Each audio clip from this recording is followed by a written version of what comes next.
వృద్ధురాలైన కన్నతల్లిని కడుపులో పెట్టుకొని చూసుకోవాల్సిన ఆ కొడుకు ఆమెను వేధిస్తున్నారు. ఇంటి నుంచి తరిమేందుకు అనేక విధాలుగా ప్రయత్నాలు చేస్తున్నారు. భార్యతో కలిసి తల్లికి కంటి మీద కునుకు లేకుండా చేస్తున్నారు. ఇన్ని బాధలు భరించిన ఆ తల్లి ప్రస్తుతం ఎలా ఉంది? తన సమస్యను పరిష్కరించుకోవడానికి ఆమె ఏం చేసింది? ఆమె చేసిన ప్రయత్నం ఆశించిన ఫలితం ఇవ్వనుందా? ఇంతకీ ఘటన ఎక్కడ చోటు చేసుకుంది?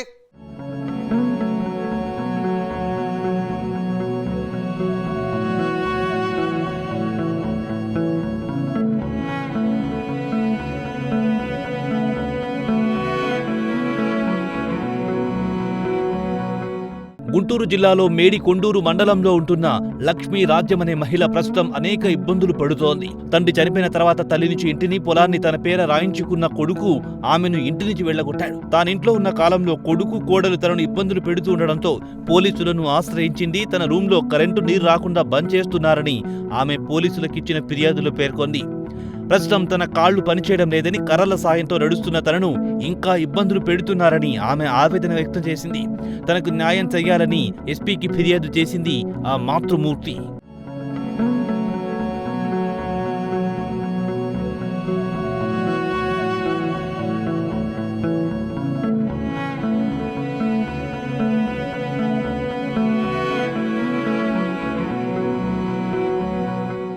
తనకో కొడుకు కూతురున్నారని చెప్పిన లక్ష్మీ రాజ్యం తన కొడుకు వల్ల నిలువ నీడ లేకుండా పోయిందని ఆవేదన వ్యక్తం చేసింది. సాఫ్ట్వేర్ ఇంజనీర్ అయిన తన కొడుకు కొంతకాలం మలేషియాలో పనిచేసి ఇండియాకు తిరిగొచ్చాడని బాధితురాలు తెలిపింది. బెంగళూరులో ఉద్యోగం చేస్తున్న తన కొడుకు ప్రస్తుతం హైదరాబాద్లో తన అత్తగారింట్లో ఉంటున్నాడని ఆమె తెలిపింది. కోడల మాటలు అత్తగారి మాటలు 5 అత్తలండి వాడికి. అత్తగారి మాటలు అత్తగారింట్లో ఉండి ఇలా దారుణాలు చేస్తున్నాడండి. ఇద్దరు కోళ్ళ కొడుకు 2 ఉద్యోగాలండి 3 లక్షలన్నర వస్తాయండి నెలకి. కన్న తల్లి కన్నం పెట్టడానికి లేదు. పోలీసులు మాత్రం లక్షలు తగలేస్తున్నాడండి కేసులకి. మొన్న బ్యాంక్ ఆఫ్ బరోడాకి వెళ్తే వాళ్ళ మీద అటాక్ చేసి చంపబోయాడండి. చంపబోయి నా కూతురు మెడలో మంగళసూత్రం కాసు, నల్లబోసల గొలుసు 9 కాసున్నర మొత్తం తీసేసుకున్నా అండి. 2,16,000 డబ్బులు. వాడి వల్ల మాకు బెదిరింపు కాల్సి వస్తున్నాయండి. నా కుమార్తెని, నా అల్లుడిని, పిల్లల్ని నన్ను మొత్తాన్ని చంపేస్తానంటున్నాడండి. వాళ్ళ అత్తని, మావని, వాళ్ళ ఆడపడుచుని, భర్తని అందరినీ చంపేస్తాను. నా చెల్లెల కొడుకుని, నా చెల్లెల కోడల్ని, వాళ్ళని కూడా చంపేస్తానండి. దీనికంతా కారణం సామినేని రమాదేవి, పేరం నరేష్, నా కొడుకు పతకమూరి క్రాంతికుమారేనండి. కారణం వీళ్ళు ముగ్గురేనండి. తన భర్త చనిపోయిన తర్వాత తనకు కష్టాలు మరిన్ని ఎక్కువయ్యాయని తల్లి తెలిపింది. తన నుంచి ఇంటిని, ఎకరం పొలం కూడా రాయించుకున్నాడని తల్లి ఆవేదన వ్యక్తం చేసింది. తన కొడుకు తాగుబోతని, తన స్నేహితులతో కలిసి తరచూ ఇంట్లోకి డ్రింక్ పార్టీలు చేసుకునేవాడని తల్లి తన బాధను వ్యక్తం చేసింది. తన భార్య మాటలు వింటూ తనను వేధిస్తున్నాడని ఆమె తన ఆవేదనను వ్యక్తం చేసింది. తన భర్త చనిపోయిన తర్వాత వచ్చిన డబ్బులను తనకు తెలియకుండా తన కొడుకు దోచుకున్నాడని తల్లి ఆవేదన వ్యక్తం చేసింది. లక్ష్మీరాజు అండి, మేడికొండూరు మండలం, గుంటూరు జిల్లా అండి. 2017 డిసెంబర్ 37వ తారీఖు మా వారి పేరేచల్ బ్రిడ్జి మీద లారీ యాక్సిడెంట్ జరిగి స్పాట్లోనే చనిపోయారండి.